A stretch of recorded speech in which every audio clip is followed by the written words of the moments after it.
Is that a Bible verse? Give me this day my daily bread.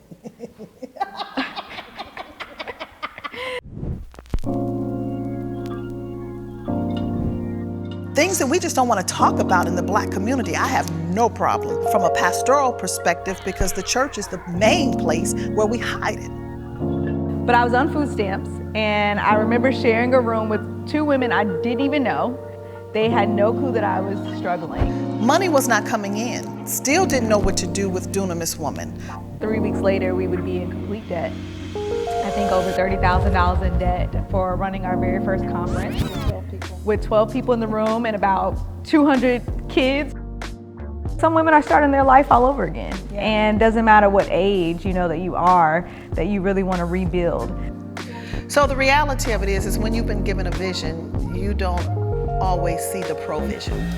And people always say, Ariel, what makes you so unique? What makes you so different from other women, even in your generation? It's having a mom like that.